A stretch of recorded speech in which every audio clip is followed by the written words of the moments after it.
بسم اللہ الرحمن الرحیم نحمدہ ونصلی ونسلم علی رسولہ الکریم وعلی آلہ وصحبہ اجمعین اما بعد۔ ناظرین، آج چوتھے پارے کا خلاصہ پیش خدمت ہے۔ یہ پارہ سورہ آل عمران کا رکوع نمبر 10 اس سے شروع ہوتا ہے،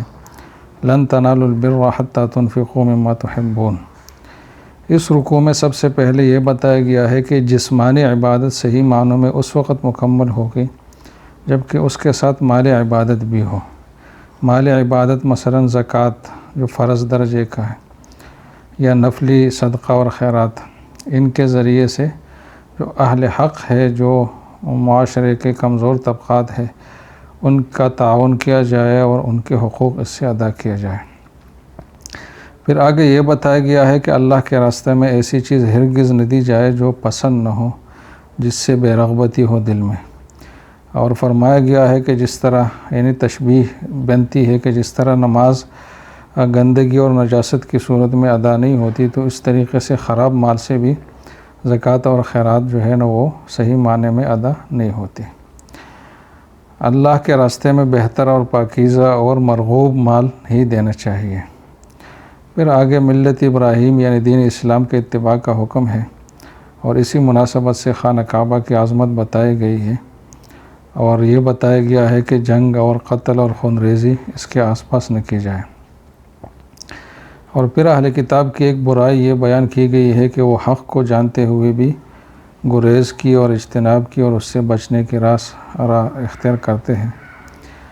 ایسے خصلت سے مسلمانوں کو باز رہنا چاہیے۔ جب حق ظاہر ہو جائے تو اس کو قبول کرنے ہی میں نجات اور سلامتی سمجھنی اور ماننی چاہیے۔ آگے رکوع نمبر 11 ہے، یا ایھا الذین آمنوا اتقوا اللہ حق تقاتہ۔ اس رکوع میں تفرقہ بازی کی برائیاں بیان کی گئی ہے اور مسلمانوں کو حکم دیا گیا ہے کہ وہ فرقہ بندی سے اور آپس کی نفرت اور منافرتوں سے بچیں اور متحد ہو کر اللہ کی رسی یعنی قرآن اور سنت کو مضبوط پکڑیں۔ پھر بتایا گیا ہے کہ اسلام وہ نعمت ہے جس نے دشمنوں کو دوست بنایا اور عرب کے جو دشمن قبیلے تھے ان کو بائی بائی کر دیا۔ اب جو آدمی بھی تفرقہ بازی اور تفرقہ سازی کرے گا تو وہ دنیا میں بھی نامراد ہوگا اور آخرت میں بھی اس کی سزا پائے گا۔ آگے رکوع نمبر 12 ہے، کنتم خیر امۃ اخرجت للناس سے۔ اس رکوع میں یہ بتایا گیا ہے کہ دنیا کے اندر بہترین امت اب مسلمان ہی ہے، اور یہ شرافت ان کو اس وجہ سے ملی ہے کہ ان پر دعوت تبلیغ کی ذمہ داری ڈالی گئی ہے، اور ان کو چاہیے کہ امر بالمعروف اور نہی عن المنکر کریں، یعنی بھلائی کا حکم دے اور برائی سے روکیں، اور اس معاملے میں کسی طاقتور کی طاقت سے مرعوب اور خوفزدہ نہ ہو۔ پھر یہ بھی حکم دیا گیا ہے کہ دشمنان اسلام کی وفاداری اور وعدوں پر کبھی بھی اعتماد نہ کرے، وہ کبھی بھی آپ کے ساتھ مخلص نہیں ہو سکتے۔ آگے رکوع نمبر 13 ہے، وَإِذْ غَدَوْتَ مِنْ أَهْلِكَ تُبَوِّئُ الْمُؤْمِنِينَ۔ اس رکوع میں جنگ احد پر جو آگے تبصرہ آ رہا ہے تو اس کی ابتدا یہاں سے کی گئی ہے، اور اس میں بطور تمہید جنگ بدر کا تذکرہ ہے کہ کفار کے مقابلے میں مسلمان بہت توڑے تھے، لیکن ثابت قدمی اور تقوی کی نعمت کے بسبب غیب سے ان کی تائید ہوئی، اور اللہ تعالیٰ نے 5000 فرشتے جو جنگی نشانات کے حامل تھے وہ ان کی مدد کے لیے بھیجے، اور مسلمانوں کو قلبی سکون اس سے نصیب ہوا۔ تو اس میں یہ سبق دیا گیا ہے کہ اللہ کے راستے میں جو بھی ثابت قدمی کا ثبوت دے گا تو اللہ تعالیٰ کسی نہ کسی ذریعے سے اس کی مدد فرمائے گا۔ آگے رکوع نمبر 14 ہے، یا ایھا الذین آمنوا لا تأکلوا الربا۔ اس رکوع میں ان چیزوں سے باخبر کیا گیا ہے جو انسان کو خدا سے غافل کرتی ہیں، اور فرمایا گیا ہے کہ ان میں سب سے جو بری چیز ہے وہ دنیا پرستی اور مال اور دولت کی محبت ہے۔ مال اور دولت کی محبت کا تقاضا یہ ہوتا ہے کہ آدمی کا جو دل ہے وہ ہمدردی کے جذبے سے خالی ہو۔ اس سلسلے میں سب سے بڑی چیز اور برائی جو ہے وہ سودی لین دین ہے، اس لیے سود کو حرام کر دیا گیا ہے اور سودی کاروبار کو کفر کا ایک حصہ قرار دیا گیا ہے۔ پھر اللہ اور رسول صلی اللہ علیہ وسلم کی اطاعت کا حکم دیا گیا ہے اور تقوی اختیار کرنے کی دعوت دی گئی ہے۔ اور پھر اس رکوع کے آخر میں گزشتہ قوموں کی تباہی کے اسباب بیان کیے گئے ہیں، جن میں سب سے بڑا سبب وہ مال و جاہ کی محبت بتایا گیا ہے۔ اور پھر مسلمانوں کو جہاد میں نقصان پہنچنے پر دلی تسلی دی گئی ہے کہ جہاد کرتے ہوئے ثابت قدم رہنے والے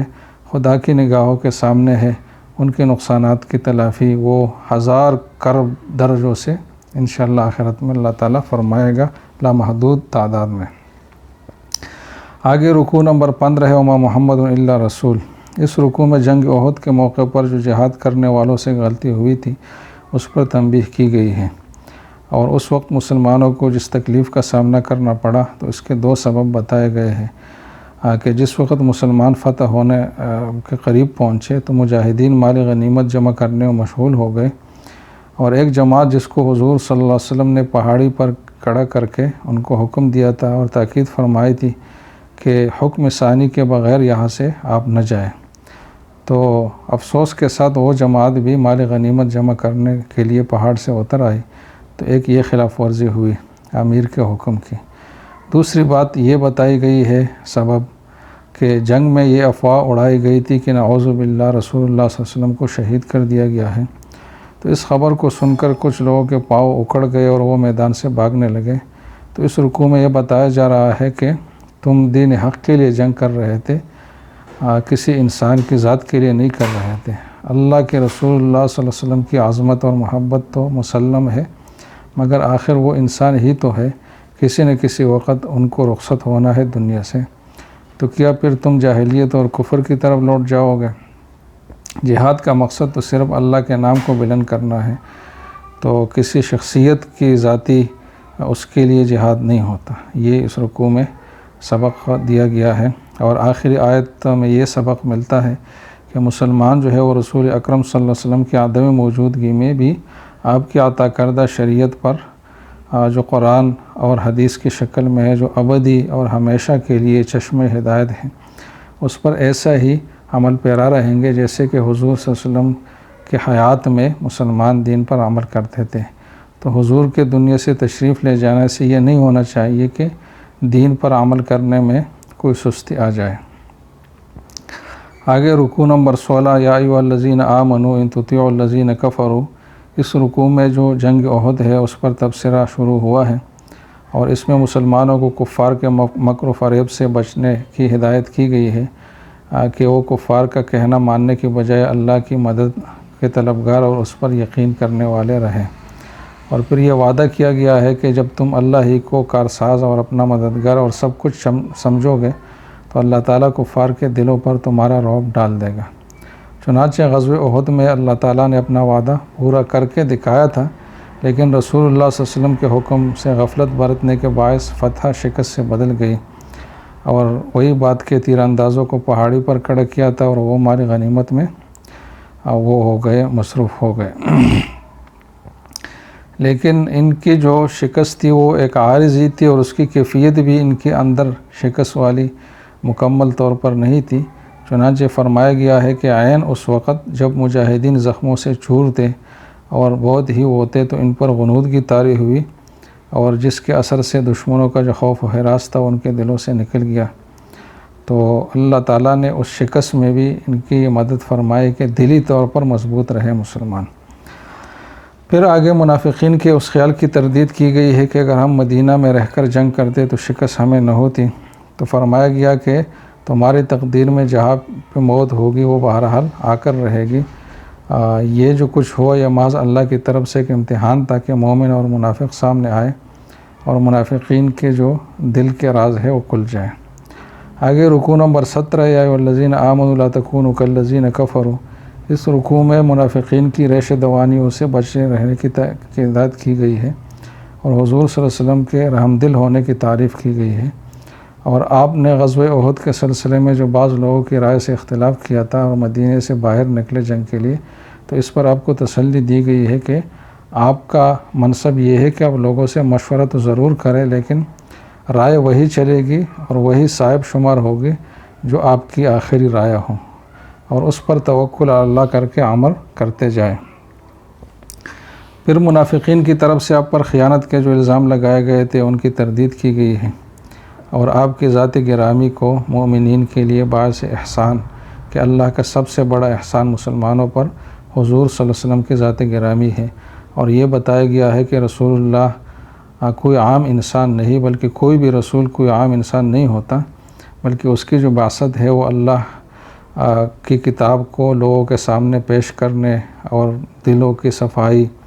اور کتاب اور حکمت کی تعلیم دینے اور انسانوں کو گمراہی سے نجات دینے کے لیے ہوتی ہے، یہ پیغمبر کی ایک خاص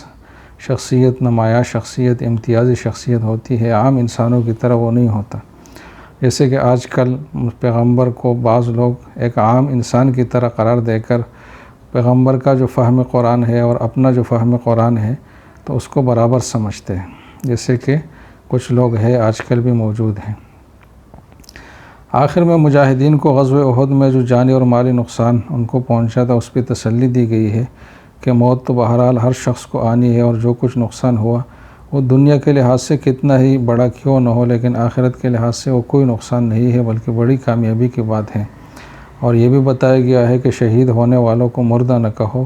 وہ زندہ ہے اور ان کو رزق ملتا ہے۔ آگے رکوع نمبر 18 ہے الذین استجابوا للہ والرسول۔ اس رکوع میں غزوہ احد کے بارے میں منافقین کی شرارتوں کا تذکرہ ہے اور مجاہدین کی ہمت اور استقلال کی تعریف کی گئی ہے، اور حضور صلی اللہ علیہ وسلم کو کفار کی شرارتوں سے بے خوف رہنے کی ہدایت کی گئی ہے کہ وہ آپ کا کچھ بھی نہیں کر سکتے اگر آپ کا اللہ سے تعلق درست ہو۔ پھر آگے بخل اور کنجوسی کی مذمت کی گئی ہے کہ قیامت کے روز وہ مال و دولت جو اللہ کے راستے میں خرچ کرنے سے روک لیا گیا ہو وہ آگ کا طوق ہوگا اور وہ تکلیف کا باعث ہوگا۔ راہ خدا میں خرچ کرنے پر قرآن نے جگہ جگہ تاکید سے زور دیا ہے، اس لیے کہ ہر مسلمان پر جہاد کی ذمہ داری عائد ہوتی ہے، اور جہاد صرف میدان جنگ میں اسلحہ چلانے کا نام نہیں ہے بلکہ جو بھی قوت انسان کو اللہ نے دی ہے جس میں سب سے بڑی طاقت مالی طاقت ہے تو اس کا خرچ کرنا یہ جہاد کا لازمی حصہ ہے۔ آگے رکوع نمبر 19 ہے لقد سمع اللہ قول الذین قالوا ان اللہ فقیر۔ اس رکوع میں اہل کتاب کی شرارتوں کا تذکرہ ہے جو مسلسل کرتے چلے ہوئے آئے ہیں، مثلا انبیاء کا قتل وغیرہ وغیرہ، اور ساتھ مشرکین کے مظالم بھی بیان ہوئے ہیں جو اہل حق پر وہ کرتے رہے ہیں، اور دین حق کے جو علمبردار ہیں ان کو تاکید کی گئی ہے کہ کامیابی کے لیے ضروری ہے کہ اسلامی زندگی بسر کی جائے، اور آخرت کی کامیابی کے لیے یہی ہے کہ ایمان پر خاتمہ انسان کا ہو۔ اور دنیا پرستی کی برائی بیان کی گئی ہے کہ دنیا کے معاملات کو خوش اسلوبی سے ضرور انجام دینا چاہیے لیکن دنیا پرستی نہیں کرنی چاہیے، یعنی دنیا میں رہ کر دنیا کے سارے کام آخرت کی کامیابی کے لیے کرنے چاہیے، کیونکہ دنیا دارالعمل بھی ہے، امتحان گاہ بھی ہے، تو ترک دنیا بھی غلط ہے اور دنیا پرستی بھی غلط ہے۔ دنیا کو چھوڑنا بھی غلط ہے اور اس کو مقصد حیات بنا لینا بھی غلط ہے۔ آخر میں یہ بتایا گیا ہے کہ دنیا پرستی ہی تھی جس نے اہل کتاب کو تورات میں تحریف جیسے بڑے جرم اور حق کو چھپانے جیسے گناہوں نے جرم پر آمادہ کیا تھا۔ آگے رکوع نمبر 20 ہے ان فی خلق السماوات والارض۔ اس رکوع میں پہلے تو اس کائنات میں پھیلی ہوئی خدا کی بے شمار نشانیاں بتائی گئی ہے جنہیں دیکھنے کے بعد کوئی عاقل اور ہوش مند آدمی خدا کی قدرت کا انکار نہیں کر سکتا۔ اس طرح توحید کا سبق دے کر پھر آخرت پر انہی چیزوں سے دلیل لائی گئی ہے کہ اگر دنیا کی کوئی چیز بیکار اور عبث پیدا نہیں کی گئی ہے تو کیا انسان جو اشرف المخلوقات ہے وہ عبث پیدا کیا ہے، بلا مقصد پیدا کیا گیا ہے؟ اگر اس کے پیدائش کا کوئی مقصد نہیں ہے تو پھر یہ تو بہت ہی بے معنی بات ہوئی، اور اگر کوئی مقصد ہے تو پھر کیا یہ ضروری نہیں ہے کہ اعمال کا محاسبہ ہو جس کے لیے آخرت کا دن طے ہے؟ اور پھر آخر میں دعاؤں کی تلقین کی گئی ہے جو ہمیشہ اللہ سے مانگنی چاہیے، اور صبر اور قناعت کی تلقین ہے، اور ساتھ ہی اتفاق اور اتحاد کا سبق پھر دہرایا گیا ہے۔ یا ایھا الذین آمنوا اصبروا وصابروا ورابطوا، آخری جملے کہ مومنو صبر اور ثبات ثابت قدمی اختیار کرو اور ایک دوسرے کو صبر پر آمادہ کیا کرو اور ایک دوسرے سے جڑے رہا کرو۔ ناظرین، آگے سورہ نساء شروع ہوتی ہے۔ وجہ تسمیہ یعنی نام کے جو نساء کا نام ہے وہ تو یہ ہے کہ نساء کا معنی عورت ہے، اور اس صورت میں عورتوں سے متعلق احکام کا بیان ہوا ہے۔ اس کا پہلا رکوع ہے یا ایھا الناس اتقوا ربکم۔ اس سے پہلے جنگ بدر کا تذکرہ اور جنگ احد پر تبصرہ ہوا ہے پچھلی صورت میں۔ تو جنگ کے بعد یتیموں، بیواؤں اور غلاموں کے ساتھ سوالات ہے، ان کے احکام ہے، وہ سوالات سامنے آیا کرتے ہیں، تو یہاں بھی اس طرح کے سوالات آئے، اور اس سورہ میں بیواؤں اور یتیموں وغیرہ کے حقوق کی حفاظت کے حوالے سے احکام دیے گئے۔ اور آگے انسان کو جو خاندانی نظام ہے، انسان کے جو اہم ترین حصہ ہے انسانی معاشرت کی، اس کی بہتری کے لیے ضروری قوانین ارشاد فرمائے گئے ہیں، اور اس سب کے لیے بطور تمہید اللہ کا خوف اور اس کی ناراضگی سے بچنے کی تاکید کی گئی ہے، اور یہ بات بھی ذہن نشین کرائی گئی ہے کہ تمام انسان جو ہے وہ ایک ہی جڑ اور ایک ہی اصل سے ہے اور ایک دوسرے کا خون اور گوشت ہے۔ اس کے بعد یتیموں کے حقوق اور ان سے حسن سلوک کی تاکید اور ہدایت کی گئی ہے، اور اس میں 4 نکاح تک اجازت دی گئی ہے، اور تعدد ازواج کو 4 میں محدود کرنے کے ساتھ یہ حکم بھی دیا گیا ہے کہ ایک سے زیادہ نکاح جو بھی آدمی کرے گا تو عدل و انصاف بیویوں کے درمیان ہی اس کی ذمہ داری ہوگی، اور اگر کوئی عدل نہیں کر سکتا تو پھر اسے ایک ہی نکاح کرنا چاہیے۔ ساتھ مہر کا بھی تذکرہ ہے اہتمام کے ساتھ، اور آگے یتیموں کے مال کی نگرانی اور حفاظت کی خصوصی ہدایت ہے، اور یہ بھی بتایا گیا ہے کہ میراث میں صرف مردوں کا حصہ نہیں ہے بلکہ عورتیں بھی اس کی حقدار ہیں، اور یہ بتایا گیا ہے کہ میراث جو ہے وہ بہرحال تقسیم ہونی چاہیے، خواہ کتنی ہی کم کیوں نہ ہو۔ اس سلسلے میں یہ ہدایت بھی دی گئی ہے کہ تقسیم میراث کے موقع پر دور اور نزدیک کے رشتہ دار اور کنبے کے جو غریب اور مسکین لوگ اور یتیم آ جائیں تو ان کے ساتھ اگرچہ ان کا کوئی حصہ تو ضروری نہیں ہے، لیکن وہ ساتھ قلب سے کام لینا چاہیے اور کچھ نہ کچھ ان کو بھی دینا چاہیے۔ تو ترکہ کی تقسیم کے وقت کچھ نہ کچھ صدقہ کرنا چاہیے اسی وقت۔ آگے رکوع نمبر 2 ہے سورہ نساء، یوصیکم اللہ فی اولادکم للذکر مثل حظ الانثیین۔ اس رکوع میں وراثت کے تفصیلی اصول بیان کیے گئے ہیں کہ مرنے والے کے کون سے رشتہ دار کو کتنا ترکہ اور کتنا حصہ ملتا ہے، اور یہ کہ اس نے اگر کوئی وصیت کی ہو، کچھ قرضہ ہو تو پہلے اس کے مال سے قرضہ ادا ہوگا، پھر وصیت پر عمل ہوگا 1/3 کی مقدار میں، اور ساتھ یہ ہدایت دی گئی ہے کہ وصیت کرنے والا ایسی وصیت نہ کرے جس سے رشتہ داروں کے جو مقرر کردہ حقوق ہے وہ تلف ہو، اور اس طرح قرض میں بھی ضرر رسانی کا عمل نہ کیا جائے کہ ایک آدمی مر رہا ہے اور اس کو پتہ ہے کہ میں مرنے والا ہوں تو زیادہ لوگوں سے قرضے لے کر اپنے ترکہ کو اس میں لٹا دیں۔ آگے رکوع نمبر 3 ہے واللاتی یاتین الفاحشۃ من نسائکم۔ تو اس میں جنسی تعلق کے جائز ہونے کی ایک ہی شکل بتائی گئی ہے کہ نکاح ہے، اس کے علاوہ جو کچھ بھی ہوگا وہ بدکاری ہوگی، اور اس سے متعلق سزاؤں کا ابتدائی درجے میں احکام ہے۔ پھر لواطت کی سزا بھی ہے کہ ایسے دونوں مردوں کو جسمانی سزا یعنی مارنے پیٹنے کی سزا دی جائے، اور اگر وہ توبہ کرے اور اپنی اصلاح کر لے تو انہیں چھوڑ دیا جائے۔ اور پھر توبہ کا اصول بتایا گیا ہے کہ توبہ ایسے لوگوں کی قبول ہوتی ہے جو نادانی کی وجہ سے یعنی نفسانی خواہشات میں اور مغلوب ہو کر اور اللہ سے غافل ہو کر کوئی برائی کرے اور پھر جلدی ہی توبہ کرے۔ یہ نہیں ہے کہ گناہ کرتے رہے اور جب مرنے کا وقت قریب آ جائے تو پھر توبے کا سوچا جائے تو ایسا توبہ قبول نہیں ہوتا۔ اور یہ بھی آگے حکم دیا گیا ہے کہ کسی بیوہ کو میت کی میراث سمجھ کر اس کے ولی وارث نہ بنا جائے، وہ آزاد ہے، عدت گزارنے کے بعد جہاں چاہے اور جس سے چاہے وہ نکاح کر سکتی ہے۔ محض یہ جو خیال ہے کہ اگر وہ کہیں چلی جائے گی تو اس میں ہماری بے عزتی ہوگی یا اس کا مال جو ہے وہ دوسرے کے ہاتھ میں چلا جائے گا، تو بیوہ کو میراث بنا کر روکنا یہ غلط بات ہے۔ وہ اپنے ذات میں حقدار ہے، جو چاہے فیصلہ کرے۔